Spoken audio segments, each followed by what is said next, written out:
দেখো আজকে ক্লার্কশিপের অর্থাৎ সেকেন্ড প্র্যাকটিস সেট আজকে 32টা প্রশ্ন রয়েছে। তো যারা ক্লার্কশিপ পরীক্ষা দিচ্ছ এবং অন্যান্য পরীক্ষা দিচ্ছ, ডাব্লিউবিবি বা অন্য ডাব্লিউবিসিএস বিভিন্ন ধরনের পরীক্ষা দিচ্ছ, তাদের জন্য এই ভিডিওটা। 32টা প্রশ্ন রয়েছে। এই 32টা প্রশ্নের মধ্যে তোমরা কত পাচ্ছ, ঠিক আছে?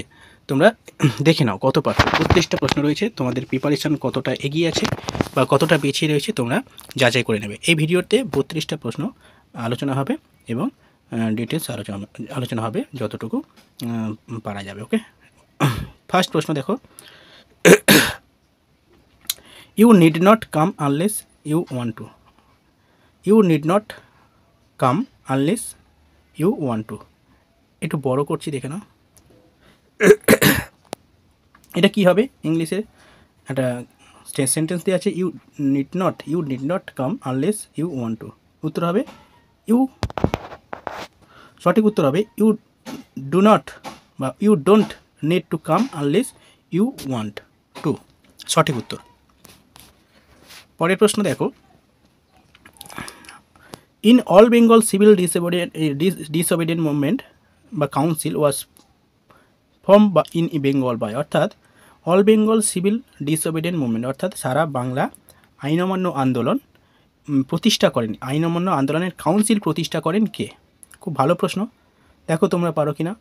অপশান আছে জে এম সেনগুপ্ত, মহাত্মা গান্ধী, বল্লভভাই প্যাটেল এবং জওহরলাল নেহরু। সঠিক উত্তর কী হবে? সঠিক উত্তর হবে জে এম সেনগুপ্ত। সঠিক উত্তর হবে জে এম সেনগুপ্ত। খুব ভালো প্রশ্ন। নেক্সট প্রশ্ন দেখো, who led the march to raid the Dharasana salt work after the Gandhi was arrested, অর্থাৎ গান্ধীজি গ্রেপ্তার হওয়ার পর ধর্ষণা লবণ এর কাজে নেতৃত্ব দিয়েছিলেন কে? অর্থাৎ ধর্ষণাল যে লবণ সত্যাগ্রহ, সেই লবণ সত্যাগ্রহীতে নেতৃত্ব দিয়েছিলেন কে? সঠিক উত্তর হবে আব্বাস তয়েবজি। সঠিক উত্তর হবে আব্বাস তয়েবজি, অর্থাৎ গান্ধীজিকে গ্রেপ্তার করার পরে নেতৃত্ব দিয়েছিলেন আব্বাস তয়েবজি। নেক্সট প্রশ্ন, ড্যাশ মানে historic Dandi march is associated with, অর্থাৎ ডান্ডি মার্চ এর সঙ্গে যুক্ত কোন বিষয়টি যুক্ত? দেখো, boycott of election, violation of salt law, Hindu Muslim unity, abolish of untouchability. অবশ্যই ডান্ডি মার্চ কিসের সঙ্গে যুক্ত? ভায়োলেশন অফ সল্ট ল, অর্থাৎ আইন সল্ট অর্থাৎ লবণ তৈরির যে আইন সেটাকে ভঙ্গ করাই হচ্ছে মেন উদ্দেশ্য ছিল আইন অমান্য আন্দোলন। সঠিক উত্তর হবে violation of salt law. Next দেখো, which of the following event of modern Indian history is not correctly match, অর্থাৎ এদের মধ্যে কোনটা মডার্ন হিস্ট্রিতে ম্যাচ করছে না? দেখো, ডান্ডি মার্চ কত সালে হয়? মহাত্মা গান্ধী 1910 সালে, এটা তো হবেই না। Bengal of partition, Lord Curzon 1905 সালে, এটা হবে। কোয়াইট ইন্ডিয়া মুভমেন্ট 1942 অবশ্যই হবে। জালিয়ানওয়ালাবাগের ম্যাসকার অমৃতসর 1919, এটা হবে। তাহলে হবে না কোনটা? ডান্ডি মার্চ।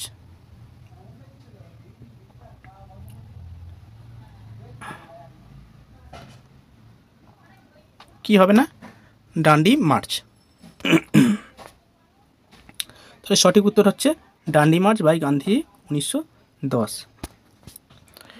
এটা কত হবে? ডান্ডি মার্চ 1930। নেক্সট দেখো, ইডিয়মস রয়েছে 7 থেকে 10 পর্যন্ত ইডিয়মস রয়েছে। ওকে, 7 থেকে 10 পর্যন্ত ইডিয়মস রয়েছে। প্রথম রয়েছে দেখো, টু কিপ ওয়ান টেম্পার, অর্থাৎ ব্যক্তিগত মেজাজ অক্ষুণ্ণ রাখা। মেজাজ অর্থাৎ এটা হবে উত্তর, সঠিক উত্তর to be good mood, to be in good mood, অর্থাৎ ভালো মেজাজ থাকা, এটাকে বলা হয়। এটা idioms, to keep one temper. পরের প্রশ্ন, Mahatma Gandhi started the famous salt march, অর্থাৎ ফেমাস সল্ট মার্চ শুরু করেছিল Sabarmati to Dandi in which district of Gujarat in Dandi, অর্থাৎ ডান্ডি কোথায় অবস্থিত? গুজরাটের কোন জেলাতে অবস্থিত? সঠিক উত্তর হবে নবসারী ডিস্ট্রিক্ট। সঠিক উত্তর হবে Navsari district. Next, who of the following was known as Deshbandhu. Deshbandhu নামে কে পরিচিত? প্রত্যেকে জানো, চিত্তরঞ্জন দাস। সঠিক উত্তর হবে চিত্তরঞ্জন দাস। উত্তর হবে A. Next, to drive home এটা একটা idioms, to drive home, to drive home এটা এমফাসাইজ হবে, ঠিক আছে, to drive home, to emphasise, okay, জোর দেওয়া বা ব্যাক করা। নেক্সট, গান্ধীজি আইন অমান্য আন্দোলন হিসাবে ডান্ডি মার্চ শুরু করেছিল কত সালে এবং তারিখটাও জানতে হবে।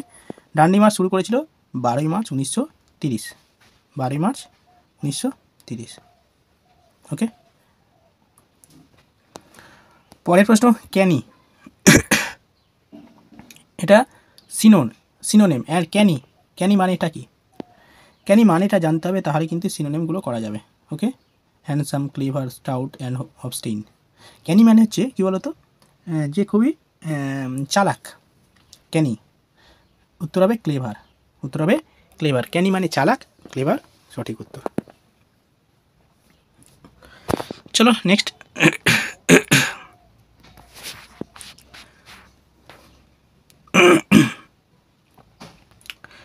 নেক্সট প্রশ্ন বলছে, the small child does whatever his father has does. এটা কি হবে? এটা একটা ভার্ব, সাবজেক্ট ভার্ব এগ্রিমেন্ট বা কি বসবে? The small child does whatever his father was does. দেখো, একটা small child does whatever his father was done, এটা কি হবে? এখানে হ্যাজ ডান হবে, না ডিড হবে, না ডাস হবে, না হ্যাড হবে? উত্তর ডাস হবে। Singular, third person singular number, সেখানে ডাস হবে। মহাত্মা গান্ধী প্রথম গণ আন্দোলন শুরু করেছিল কোথায়? গণ আন্দোলন শুরু করেছিল কার মাধ্যমে? প্রথম গণ আন্দোলন সেটা হচ্ছে অসহযোগ আন্দোলন। আন্দোলন তো অনেক করেছে চম্পারণ, কিন্তু সেটা গণ আন্দোলন না। গণ আন্দোলন হচ্ছে অসহযোগ আন্দোলন, যেটা 1920 সালে শুরু করেছিলেন গান্ধীজি, যেটা গণ আন্দোলন বলে, মানে ব্যাপক মাস মুভমেন্ট। প্রথম গোলটেবিল বৈঠক সম্মেলন কবে শুরু হয়? 1930 সালে নভেম্বর মাসে, 1930 সালে নভেম্বর মাসে প্রথম গোলটেবিল বৈঠক শুরু হয়, ওকে। নেক্সট প্রশ্ন, ওয়ান ওয়ার্ড সাবস্টিটিউশন রয়েছে 11 থেকে 13 পর্যন্ত। That which can not be corrected, অর্থাৎ যেটা কারেকশান করা যায় না, কি হবে? ইনকারিজেবল বা ইনকারিজেবল হবে, সঠিক উত্তর ইনকারিজেবল। অর্থাৎ that which can not be corrected, যেটা কারেক্ট করা যায় না, সেটাকে কি বলা হয়? ইনকারিজেবল। নেক্সট প্রশ্ন, জালিয়ানওয়ালাবাগের হত্যাকাণ্ডের জন্য ডায়ারকে নিচের কোন ব্যক্তি হত্যা করেছিলেন? মানে নিচের কে হত্যা করেছিল? জেনারেল ডায়ারকে কে হত্যা করেছিল 1919 সালে জালিয়ানওয়ালাবাগের হত্যাকাণ্ডের জন্য? ডায়ারকে কে হত্যা করেছিল? উত্তর হবে মদনলাল ধিংরা, উত্তর হবে Madanlal Dhingra. Two catch a tartar, to catch a tartar, to catch a tartar, সঠিক উত্তর কী হবে? টার্টার মানে যে হচ্ছে মানে খারাপ ব্যক্তি আর কি, তাকে ধরা আর কি, সেখানে to catch a tartar. To catch a tartar means হচ্ছে কি? To catch a tartar means হচ্ছে to catch a dangerous person, to catch a dangerous person, one words substitution. Next, which state in which the following govern of many, অর্থাৎ govern of many, অর্থাৎ few govern of many, অর্থাৎ একটা রাজ্য যখন কিছু ব্যক্তি দ্বারা পরিচালিত হবে তাকে কি বলা হয়? তাকে বলা হয় অলিগার্চি। একটা রাজ্য বা একটা গভর্নমেন্ট যখন কিছু ব্যক্তি দ্বারা পরিচালিত, সেটাকে বলা হয় অলিগার্চি। পরের প্রশ্ন, সল্ট মার্চ শুরু করেছিলেন গান্ধীজি কত সালে? 1930 সালে, 1930-এ সল্ট মার্চ শুরু করেছিলেন। পরের প্রশ্ন, দেখো, গান্ধীজি দক্ষিণ আফ্রিকা থাকাকালীন গান্ধীজি কর্তৃক প্রকাশিত একটা সাময়িক পত্রিকা নাম বলো। উত্তর কী হবে? নবজীবন। অর্থাৎ দক্ষিণ আফ্রিকায় যখন ছিল তখন তিনি আন্দোলন পরিচালিত করেছিলেন, অসহযোগ আন্দোলন বা হচ্ছে তার যে অহিংস আন্দোলন, সেটা ইন্ডিয়ান ওপিনিয়ন পত্রিকায় প্রকাশিত হতো, সেই সমস্ত মতামতগুলো। 1925 সালে কেন্দ্রীয় আইনসভায় স্পিকার হিসাবে নির্বাচিত হয়েছিলেন জাতীয় কংগ্রেসের কোন নেতা? 1925 সালে, উত্তর হবে বিঠলভাই প্যাটেল। 1925 সালে বিঠলভাই প্যাটেল কেন্দ্রীয় আইনসভায় স্পিকার হিসেবে নির্বাচিত হয়েছিল। চৌরিচৌরা ঘটনার পরে গান্ধীজি স্থগিত করেছিলেন কোন আন্দোলন? চৌরিচৌরা অবশ্যই অসহযোগ আন্দোলন। অসহযোগ আন্দোলন স্থগিত রেখেছিলেন চৌরিচৌরা ঘটনার পরে। জনগণ উত্তেজিত হয়ে যায় সেই কারণে। To cry wolf, to cry wolf অর্থাৎ কুমিরের কান্না যেটাকে বলা হয়, to false alarm. Okay, to false alarm.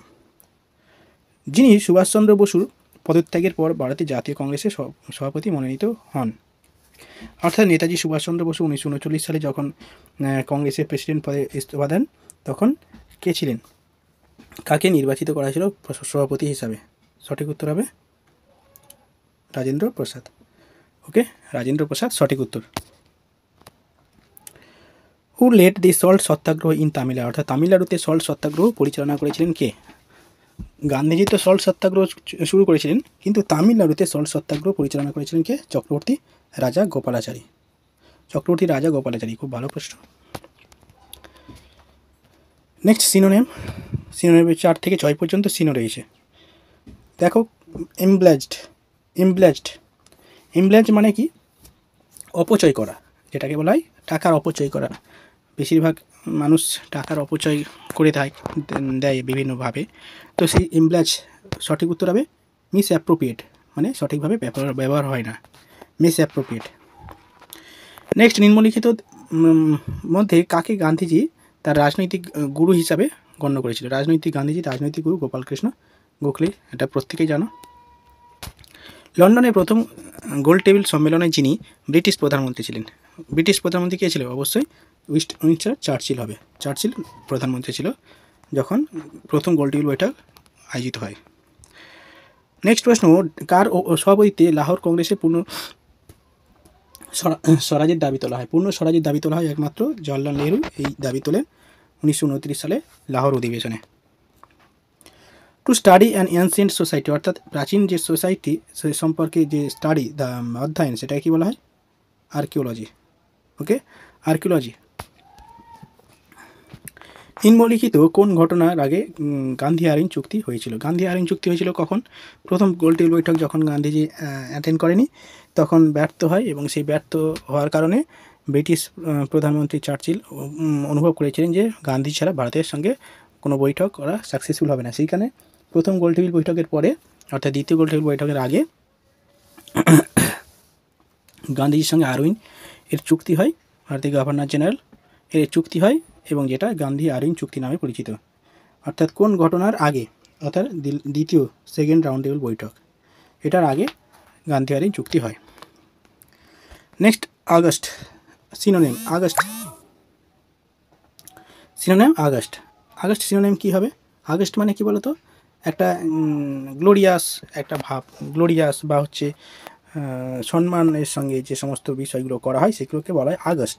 ঠিক আছে, তো এটা কী হবে? উত্তর ডিগনিফাই। সঠিক উত্তর হবে ডিগনিফাই। ওকে, হয়ে গেল 32টা প্রশ্ন হলো। 32টা প্রশ্ন খুব ভালো ভালো প্রশ্ন পরীক্ষাতে অবশ্যই এখান থেকে আসবে। তোমরা 32-এর মধ্যে কে কত পেয়েছো বলতে থাকো, ঠিক আছে? কমেন্ট বক্সে বলে দাও কে কত পেয়েছো। তাহলে এবং এরকম যদি সেট তোমাদের দরকার হয়, যদি হেল্পফুল মনে হয়, তাহলে কমেন্টে বলবে যে আরও যদি মনে হয় তাহলে কিন্তু আরও ভিডিও দেবো, আরও মক টেস্ট দেবো, ঠিক আছে? এটা করেছিলাম 2 দিন আগে, আর দেওয়া হয়নি মাঝখানে। তো তোমাদের যদি এটা হেল্পফুল বলে মনে হয় তাহলে অবশ্যই জানিও, আর ভিডিওটা হেল্পফুল মনে হলে লাইক এবং সাবস্ক্রাইব করে রাখবেন পরবর্তী ভিডিও পাওয়ার জন্য। ওকে, বাই।